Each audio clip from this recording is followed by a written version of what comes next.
Esta é a Europa no ano de 1944. O continente havia enfrentado desafios intensos nas últimas décadas, mas apesar de toda a destruição e dos ditadores famintos por poder que o devastaram, conseguiu se recuperar. Uma das razões para essa resiliência foi o colonialismo. Ah, sim, aqueles eram os bons e velhos tempos, quando tudo de que um colonizador europeu precisava era de uma bandeira e da audácia de reivindicar terras para si. Nenhum outro continente na Terra despertava mais ganância e desejo do que a África. Borracha, chá, madeira, cacau, marfim, ouro, diamantes.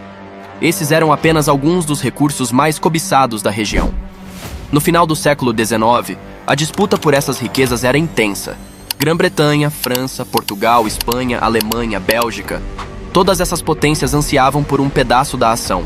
A competição era tamanha que, se ninguém tomasse uma atitude, uma guerra total pelo controle da África seria inevitável. Então, o que fizeram?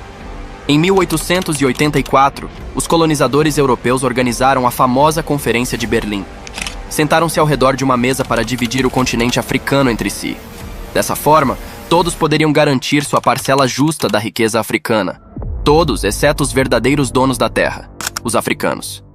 Mas para os colonizadores, isso pouco importava. Por um tempo, esse sistema funcionou perfeitamente. Mesmo após a Primeira Guerra Mundial, os europeus continuaram explorando os recursos africanos para reparar os danos causados pelo conflito. Contudo, então veio a Segunda Guerra Mundial, e tudo mudou. A guerra trouxe novas necessidades para os colonizadores. Já acostumados a explorar a África para suprir suas demandas, decidiram ir além. Quando precisaram de mais soldados e trabalhadores para as campanhas de guerra, pensaram: já estamos levando os recursos da África, por que não levar também o povo? Assim, forçaram centenas de milhares de africanos, desde a Argélia até a África do Sul, a se alistarem em seus exércitos e servirem em suas campanhas. Esse foi o limite. Não bastava esgotar os recursos naturais da África, agora estavam arrancando também seu povo. Para os africanos, a questão de quem sairia vitorioso da Segunda Guerra Mundial pouco importava. Já era demais. Era chegada a hora de retomarem o que era deles por direito. No ano de 1945, enquanto os colonizadores europeus calculavam o custo da reconstrução de suas cidades devastadas, medindo-o em diamantes, ouro, cacau e borracha, a África estava pronta para mudar o rumo de sua história. Com os pés no chão, um a um, os países africanos começaram a negociar ou travar guerras com os colonizadores em busca de independência. Como a Europa estava se recuperando dos enormes prejuízos causados pela Segunda Guerra Mundial, os países africanos tiveram a vantagem. Um por um, as maiores fontes de diamantes, ouro, madeira, chá, marfim e outros recursos preciosos que os colonizadores tanto amavam foram sendo arrancadas do controle europeu. Foi um verdadeiro pesadelo para eles. Antes, os europeus simplesmente iam até esses países, exploravam os recursos e pagavam para trabalhadores locais apenas o suficiente para que a prática não fosse considerada escravidão. Mas, com a independência, os novos países africanos exigiam que esses recursos fossem comprados. Agora, esperavam que o dinheiro fosse usado para construir hospitais, escolas, estradas e cidades. Para os colonizadores, isso era inaceitável. Quem esses selvagens pensam que somos? Papai Noel? Pensavam. Era necessário criar um plano, uma maneira de continuar explorando a África, mas sob a aparência de liberdade. E qual seria a melhor estratégia? Dívidas. Montanhas e montanhas de dívidas. A África pode ter muitos recursos, mas sem dinheiro para adquirir máquinas e construir infraestrutura, esses recursos permanecem inexplorados. Ouro no solo não paga hospitais ou rodovias. Então, os países africanos recém-independentes precisariam de ajuda. Foi aí que surgiu a ideia: criar organizações como o Fundo Monetário Internacional, FMI, e o Banco Mundial. Com nomes inocentes, essas instituições ofereceriam empréstimos para que os países africanos pudessem finalmente explorar suas riquezas. À primeira vista, parecia um grande favor. No entanto, no contrato, o famoso letras miúdas, ficava claro que esses empréstimos dariam à Europa controle total sobre o dinheiro gerado. Os termos de pagamento seriam tão rigorosos que os países africanos jamais conseguiriam quitar suas dívidas completamente. Todo o dinheiro gerado voltaria para os credores, impedindo que fosse reinvestido nos próprios países. Assim, a África continuaria, na prática, subjugada. Porém, desta vez, com a ilusão de liberdade. Era o plano perfeito. E como ninguém lê as letras miúdas, a estratégia seguiu funcionando. Esse sistema é parte da razão pela qual a África é pobre até hoje. Apesar de sua enorme riqueza natural, a exploração e as dívidas perpetuam a pobreza. Tomemos como exemplo a República Democrática do Congo. Em 2023, o país produziu mais de 70% do cobalto mundial, mineral essencial para smartphones, computadores e carros elétricos.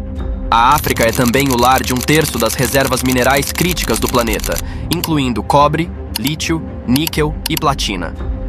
Além disso, 65% das terras agrícolas férteis do mundo estão no continente, tornando-o vital para a segurança alimentar global. Todos os anos, a produção e venda desses recursos geram bilhões de dólares. Em 2019, somente os recursos minerais africanos renderam 46 bilhões de dólares. Isso sem contar outras riquezas, como as colheitas, a pesca ou a madeira. No entanto, apesar de tudo isso, a África ainda é vista como o continente mais pobre da Terra. Quase todas as pessoas na África vivem abaixo da linha da pobreza, sobrevivendo com menos de $1,25 por dia. Por que isso acontece? Parte da resposta está no sistema monetário internacional, especialmente no Fundo Monetário Internacional e no Banco Mundial. Criados em 1944 por países europeus, essas instituições foram originalmente pensadas para ajudar na reconstrução do pós-guerra. O FMI deveria regular o comércio e oferecer empréstimos pequenos, enquanto o Banco Mundial focaria em financiamentos maiores para a reconstrução europeia e japonesa. Porém, para acessar os empréstimos do Banco Mundial, era necessário ser membro do FMI. No início, apenas países europeus e asiáticos demonstraram interesse em aderir. Ninguém realmente se importava com os países africanos em dificuldades, contanto que os recursos da África continuassem sendo extraídos. Mas, com a onda de independência dos países africanos, o Fundo Monetário Internacional, FMI, e o Banco Mundial enxergaram uma nova oportunidade, uma forma de recolonização disfarçada. O FMI e o Banco Mundial foram originalmente criados para ajudar a estabilizar e reconstruir a Europa e o Japão após a Segunda Guerra Mundial. Quando essa missão foi cumprida, infelizmente, essas instituições foram redirecionadas para outro propósito: extrair recursos e mão de obra barata do chamado mundo em desenvolvimento. Isso permitiu que as antigas potências imperiais continuassem o que sempre fizeram: drenar recursos dos países pobres para sustentar sua própria prosperidade. Na teoria, o FMI e o Banco Mundial diziam estar comprometidos com crescimento sustentável e prosperidade para todos os seus membros. Parecia um discurso nobre e, talvez, uma forma de compensar a exploração histórica da África. No entanto, na prática, essas promessas escondiam uma armadilha. Nada do dinheiro oferecido era doação, mas sim empréstimos, muitas vezes com termos injustos e rigorosos, que mantinham os países africanos presos em um ciclo de dependência econômica. Imagine que você era um país africano subdesenvolvido na década de 1980. Precisava desesperadamente de dinheiro para construir escolas, comprar máquinas, extrair minerais e construir infraestrutura. Porém, após um século de colonização, você não tinha recursos. Então você ouvia falar do FMI e do Banco Mundial, que ofereciam grandes empréstimos para ajudar no desenvolvimento. Parecia a solução ideal. Ao solicitar um empréstimo de, digamos, $1 bilhão, o FMI parecia otimista. Com todos os investimentos em educação e infraestrutura, você ganhará muito mais do que isso e pagará facilmente. Então, você assinava o contrato e começava a usar o dinheiro.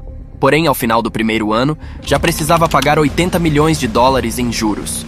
Como educar as pessoas e construir infraestrutura leva tempo, você não conseguia gerar receita suficiente para pagar. A resposta do FMI era a seguinte: não se preocupe, planejamos isso. Vamos ajudar você a fazer o pagamento. Com isso, eles enviavam seus consultores para implementar o que chamavam de reformas estruturais. Oficialmente, essas reformas eram sugestões para ajudar o país a crescer. Na prática, elas davam ao FMI controle sobre sua economia. O objetivo era transformar o país em uma economia voltada para exportações, em detrimento do consumo interno. Os recursos eram direcionados para atender às demandas externas, enquanto a população local permanecia desassistida. Em pouco tempo, o dinheiro do empréstimo era gasto, e o FMI sugeria: deixe nossas empresas extrair seus recursos e plantar suas safras. Isso ajudará a pagar a dívida. Assim, empresas ocidentais voltavam a operar como antes do fim do colonialismo, extraindo recursos e pagando pouco ou nenhum imposto. O país ficava sem receita suficiente e precisava de novos empréstimos, desta vez com condições ainda mais rigorosas. Os novos termos incluíam aumentar os impostos sobre a população e cortar gastos com serviços públicos como educação e saúde. Ao longo do tempo, o país se afundava em dívidas, com suas riquezas saqueadas por corporações estrangeiras e sua população cada vez mais empobrecida. Para piorar, com a desvalorização da moeda local, o custo para pagar os empréstimos em dólares aumentava. A cada ciclo de endividamento, os países africanos perdiam ainda mais controle sobre suas economias, enquanto o Ocidente continuava se beneficiando de seus recursos. É como assinar um empréstimo de US$1 bilhão e, magicamente, vê-lo crescer para US$1,5 bilhão. Com a maior parte da população trabalhando em empresas ocidentais por salários baixíssimos, minerando minerais e colhendo safras, não demora para o país chegar ao fundo do poço. Quando o próximo pagamento de juros, no valor de US$ 160 milhões, vence, não há dinheiro suficiente para cobrir a dívida. Sem alternativas, o país retorna ao FMI pedindo outro empréstimo para pagar o primeiro. O FMI, como um agiota, concede o dinheiro, mas com mais restrições, mais controle sobre a economia e mais dívidas. Esse ciclo de dependência se repete, aprisionando nações inteiras em uma rede de pobreza e exploração. Atualmente, apenas 3 países africanos nunca contraíram empréstimos do FMI: Botsuana, Eritreia e Líbia. E sabemos bem o que aconteceu com a Líbia. Nos outros 52 países, o FMI usou dívidas como ferramenta para manter a pobreza, enquanto transferia seus recursos para o Ocidente. Um dos exemplos mais notórios é a República Democrática do Congo, RDC. Rica em minerais como ouro, cobre, petróleo e cobalto, suas reservas minerais são estimadas em US$ 24 trilhões. No entanto, o cidadão médio na RDC ganha apenas $150 por mês, resultando em uma renda anual de $610. Compare isso com a Arábia Saudita, que possui apenas US$ 2 trilhões e 500 bilhões em recursos minerais inexplorados, mas cuja renda anual média é de $54 mil. Como isso é possível? De acordo com o Banco Mundial, a RDC enfrenta conflitos, instabilidade política e regimes autoritários. Contudo, isso omite o papel do Ocidente nesse processo. Antes da independência, em 1960, o Congo era propriedade do rei Leopoldo da Bélgica, que explorava seus recursos e escravizava seu povo.